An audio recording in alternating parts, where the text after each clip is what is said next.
Hi, everybody. I'm Zeb Wellborn with the Chino Valley Chamber of Commerce. Today, I am here with Candace Carnahan from the Grand Junction Area Chamber of Commerce, and we're going to be talking about social media for the win today. So, Candace, let me highlight you a little bit. Candace is organizing our WACE conference. She's put in a ton of work, done a phenomenal job, and I know that we're all looking forward to the conference this year. So, Candice, one, I want to say thank you for doing all the hard work you put into that. And then two, thank you for coming on to chat about social media stuff. Do you want to give a brief intro, a little background about you, your involvement with your chamber, and maybe some social media tidbits? Yeah, absolutely. Thank you for having me and very excited for the upcoming conference. And I do have to mention there is an army of hardworking volunteers helping out. So we're excited to provide a great time for everyone. I'm very excited to be here. I have been here at the Grand Junction Area Chamber of Commerce in Western Colorado for 10 years now. I'm hitting 10 years this year. And what's really been exciting over that 10 years is being able to watch how our mission and our goal of being that unwavering advocate for our business community has not changed, but the strategies and tactics along the way have adjusted. Obviously, we had a pandemic mixed in, and the speed with which everything is changing is exponentially faster. And so we've been excited to really use our social media as a way to stay up to speed with those changes. We use it as a way to communicate what is happening, but also make sure that we are crafting our narrative because I'm sure this is common in a lot of communities. If you're not doing it, others are doing it for you. So we want to make sure that we're in the driver's seat for how our organization is portraying itself in the community. And we also make sure to use it as a way to um, really keep our business community informed on need to know things. It is one of many tools in the toolboxes. So, I think my first tip is to make sure that you look at it for what it is. Not everybody is on social media, so it can't be your one and only communication method to outside of your four walls, but it is very useful and nimble when you want to tell that story. So keep your message mixed and diverse and exciting, and make sure you're trying to cover all of your different buckets. And we can always dive into that deeper, but that's our general rule of thumb here at the Grand Junction Chamber. Awesome. So let me talk about you said you've been there for 10 years. Yes. Did you Were you the one that can infuse the social media marketing components in your chamber? I guess I want to know your personal experience as a CEO with the social media at the Grand Junction Area Chamber of Commerce. Yeah, that's a great question because I actually started in the role of our events and communication position. And we were dabbling in social media. I will say, it was just kind of getting started. It wasn't what it was now, right? And so I've been part of really leading that charge within our organization and making sure that we're not um, underutilizing that tool. And so what we found is you have to be careful because the way you portray yourself on social media can both help and hurt your um, I'd say the way that you're viewed in the community. So we wanted to make sure that um, it's very easy to talk about the events that you're having. It's very easy to talk about your new members and your ribbon cuttings, and you should celebrate all of those things. But what we found when we really did an audit of our message is what we weren't talking about was the really hard ongoing initiatives and efforts that were actually taking up the majority of our time and resources as an organization and were most impactful to the community. So what I really did, especially when I took over as CEO, is made sure that we are doing what we can to celebrate our business community in a traditional sense, but um, we we kind of have this policy of no two like posts should be back to back. So you should be mixing in some sort of editorial content or update on something that is currently going on in the business community that they need to know about. Is it a policy that's happening? Is it an initiative? Is it a resource? Then pepper in some event information and ribbon cutting photos. Then talk about a recap of something that you did last week and what the takeaways were. What did they miss out on by not being there, and how they can engage moving forward? And then once again pepper in another event and a member announcement, but really give them different textures to the message, because that is really what our organizations are. We are not one-sided or even two-sided. We are 100 different sides to the work that we're doing, and we want to make sure that we are talking about not just things as they get across the finish line, but the ongoing efforts that you as organizations are putting into keeping your community really vibrant and sustained in an economic way. Yeah, I know you said you like pepper in different styles of content, different pieces together. Is there a I call it like a tactical, like a strategy behind that, other than don't post two posts of the same kind of next to each other? Do you have a more elaborate way of doing that, or how do you organize that so that you are posting and peppering those different pieces of content together? Well, we're a smaller team here, so we really try to talk about the language that we're speaking as a team. One, so there's consistency in how we're presenting information. There should always be a why something should matter, how there's value without participation, those types of messages. But we funnel all of our content to our communications manager, who's really the puppeteer and is able to schedule those in a way that makes sense and are evenly distributed the information, because we all know there's going to be times when you're a little bit heavier on announcements, a little heavier on membership welcomes, or even initiatives and stories and needs to know. So she really just makes sure that with the content she's looking at for that week or two, she's evenly spreading it out across to our channel. And also, we make sure too that we are very careful to not do event advertisements and certain other posts on LinkedIn. We really see that as more of a resource funnel. So we're going to talk about the work that we're doing. We're going to share supportive resources, but we're going to be really careful that it's not the exact same feed that you would see on maybe you would see on our Facebook page.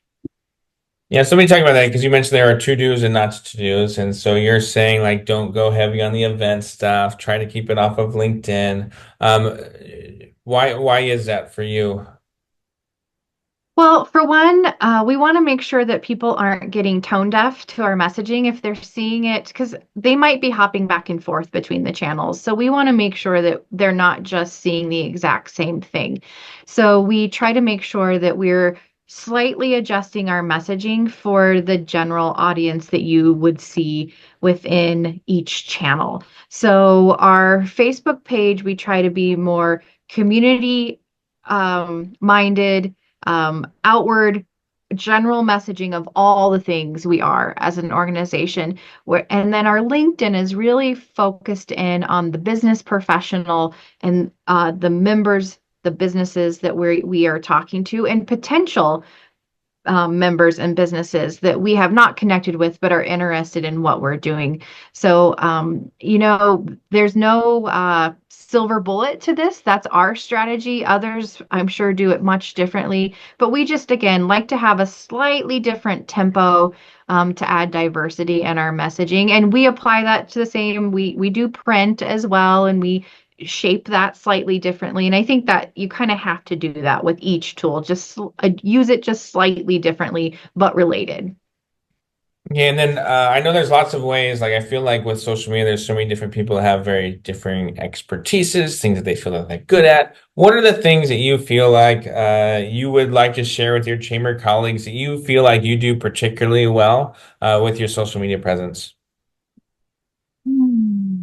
Well, we're very proud of our engagement numbers in our posts. We want to make sure that people aren't just scrolling by, that there is some sort of interaction with our posts. So, we're always looking for how can we tag or tie in other businesses that participated. We're very careful. I will tell you, we're very protective of our channels. We only share our events, our opportunities. I know other chambers will share member events, that sort of thing. But when you look at just the volume that we have, if we were to add in member and community announcements, boy, we would just be saturated.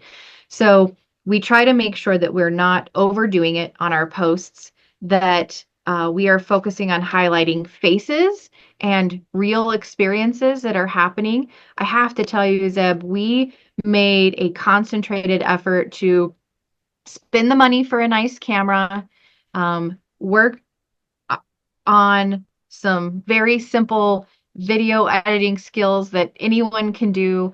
But it went a long way. Good images transformed how we were able to talk about the work that we're doing. And luckily, even phones are so capable these days, but there's something to be said about having a good camera and you're out there and you've done just a little bit of training with your team to say, be intentional. This is how you frame up a good composed image.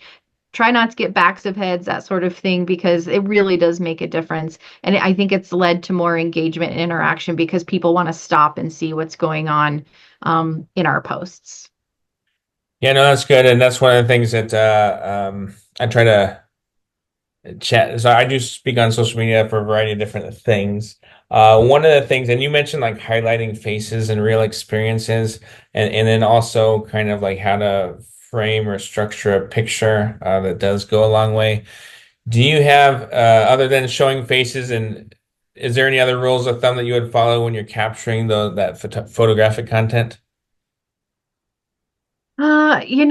I think it has to tell your story, but also don't be afraid to set up photos that you want or to see on your feed. There are times where in the moment something happens fast or you're not able to capture it. Take time to take some of your print goods and get some signs in the background and frame up a nice photo so that you have some really structured, intentional images that you are communicating. Capture the whole experience. A lot of times we see where we just walked into the room, took some photos of the speaker on the stage, and walked out. Turn around, put your back to the speaker, and take images of people listening to the speaker. It's You want to be a fly on the wall and show people what it would have been like to be in the room. And I think that's really, really important. Plus, then mix in your, hey, everybody, look at me and smile, where they're looking right at the camera. And so between those two things, you really create an energy for whatever it is you're trying to communicate. And make sure you're doing that not just for your big events and gatherings, but if you are pulling together a meeting of stakeholders, ask one of your team members to sneak in and take some photos of the roundtable session that you're having so that you can share, hey, we brought together community leaders to discuss this issue that's impacting businesses. It's more than just words. It shows you acting as a convener with other community champions and you're doing the work that you're committed to be doing. Yeah, good. And then I want to ask for this reason because I have an answer for it. But why do you feel like highlighting of faces is a big deal, or like, and I'll call it storytelling. Um, uh, yeah, why do you structure it that way versus what other people might think, as in like you mentioned, promoting events or doing other things like that? Why are you highlighting the faces and the real experiences? A big component of what we are as chambers are we talk about being conveners, but that's about relationships and people, and it makes it real. You can talk about the work, you can talk about doing the work, but when you are showing the work in real time, that really does put things into perspective and just set you apart from others who are just posting, come to this event, hope to see you there, and then on to the next event. You really have to promote, recap, talk about all the things, but also, like I said, not just the events, but the work in between. It really does go a long way, and it reinforces the real effort that you as an organization are putting in, not just how, yeah, we say we're doing this and we told you we were doing this, but it kind of brings them into the fold, right? Like they're a part of it. We're doing this on your behalf, and we're proud of that work, and we want to share it with you. Yeah, I think another thing to just add on to that is that is something that from a data standpoint, it does increase engagement. So you mentioned that you're proud of your engagement numbers, and often that is because you are showing faces, you're showing up close, you're storytelling versus maybe posting a flyer of an upcoming event. What I'll say is when people are scrolling through their phones, they can instantly recognize whether it's an advertisement or not. And so when you Yes. see people's faces, that is not that's typically not an advertisement. That is storytelling, and that's one. You hit the nail on the head, and I was going to mention that we talk regularly about faces equal touches.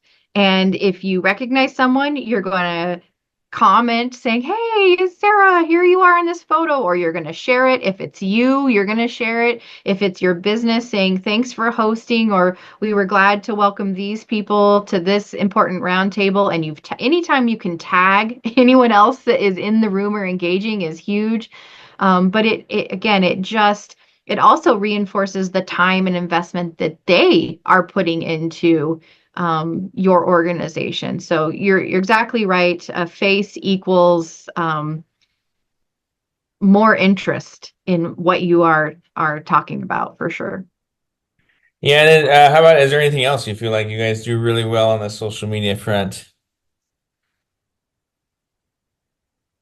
I will say I'm really proud of how we have put in the effort to talk about the ongoing work. And I know I mentioned that earlier, but it's harder than it seems. It's super easy to talk about an event that is a start, finish, complete, on to the next thing. But when you have something that is ongoing, or something that you feel is important, whether it's legislative work that you're doing or sector roundtables, or even just, hey, this is a need to know, this is happening, or this is why we value this, um, it helps the community and your members get to know you better.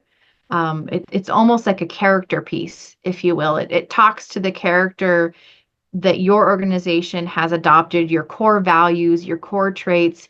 It's so important that you are talking about those things. And so we really have made an effort to focus on that, and I'm really proud that of the work that the team has done. And I will tell you, we've had direct feedback from community members about those pieces in particular, how they feel they have never been more informed about the ongoing work that we're doing, in addition to the things that they always see us doing. And they also feel like they can come talk to us more, knowing that we're much more complex than what you see at the surface level. So it's been a great investment of time and energy. Excellent. And then one last thing on here. You mentioned kind of like there's a good way to go about posting on social media. There's also a bad way. And I know we've kind of touched on it a little bit, but I wanted to be a little bit more specific on that. So when you say like the bad way of posting on social media or where it can not benefit your reputation or your standing in the community, like what do you mean by that? What are some of the things that you see other people do or maybe that you guys did earlier on that did not go over well with your community or cause some reputation loss? Yeah, I think that you don't want to accidentally portray yourself as a one-trick pony, if that makes sense. So, I do see chambers who, if you're looking on their feed, it's just graphic after graphic after graphic, and I can't actually tell the work that they're doing as an organization. It looks like they're hosting a lot of events. And I know, or at least I hope, that that organization is so much more complex than what I'm seeing there.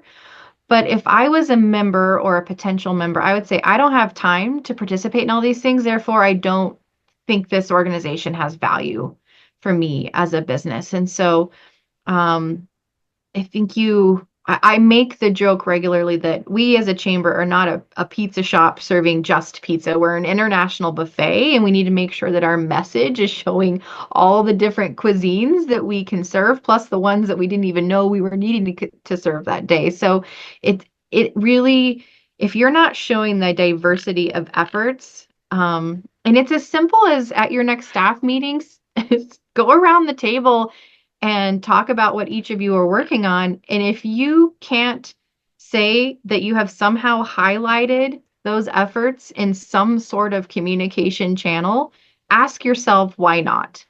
Because that is where your resources and time is being spent. And you're doing your community and your organization a disservice by not outwardly talking about that work, if that makes sense. And I do think it adds up because now people are filling in the blank. Oh, all you do is events and ribbon cuttings. Well, that's not for me. Show them that you're more. Yeah, no, that's excellent advice. And I know you said you're a small team, and so getting this together sometimes might just be like this is like the philosophy on how we do things. So that's very well could be the answer to this one. But is there any structure you place around that? I feel like a lot of teamers might have a tough time trying to figure out how to tell that story, like you mentioned, getting your team members together to share those pieces, and that's something that I know we have a challenge in ours, getting people to be able to our team to be able to come together and tell those stories of the work that we're doing. Is there anything tactically that you feel like you do that steers your team in that direction? Absolutely. Well, first of all, I think that we have really stressed as a team the importance of it. It can get backburnered just from a priority standpoint, but we talk regularly about telling the story of the work that we're doing is just as important as having a solid budget for that event because it is not a job well done until we have communicated the job that we did. And so if by adopting that, that doesn't mean everyone's going to be an excellent photo taker or storyteller, but we within the team have identified strong traits and how we can support each other and also talked about how let's not overcomplicate it either. We're not sometimes one good photo is better than none. So if everybody on the team is at an event or a city council meeting and someone is testifying, take a photo. Everybody take photos. If they're good, great. You just never know what you're going to capture. We'll powwow the next day and pick our favorites. But if we're all creating an awareness of it, it makes it easier. I would also say that there's a lot of opportunities to leverage AI to help you with writing the social posts or any other communications that you're doing. You can create foundational structure, but you can also map out a whole week's worth of planning by having it assist you in writing your social posts by giving it good guidelines. We've created custom GPTs to help us with that. So it's carrying forward our voice. It knows to not prioritize participation, to really focus on takeaways and value. And of course, we fine tune those, but anytime you can start from something, that's going to shave some time off when you're taxed. And leverage your volunteers. If you start sharing this importance with your board members, your ambassadors, we call them diplomats, but anyone like that, they get excited to also take images from their perspective, give testimonials. The story starts to write itself. You don't have to do it all alone, but you need to, as a team, have an awareness to make sure that there's more than one person carrying the thought process of, I have to communicate this. That's when it becomes heavy and burdensome. Well, perfect. Well, thank you for answering all those questions. Is there anything else you would like to leave us with when it comes to social media at your chamber? You know, don't let this overwhelm you. Start small, find one new thing that you want to start communicating and start folding it in, get a rhythm, and then try new things. But um, you be proud of the work that you're doing and don't be afraid to share it because people do want to know your story. Excellent. Well, Candace, thank you so Yeah, much for taking the time with me. I know you're super busy, so thank you for chatting with me and getting me on the straight and narrow when it comes to social media. absolutely. Thanks. Appreciate it. Thank you. Bye.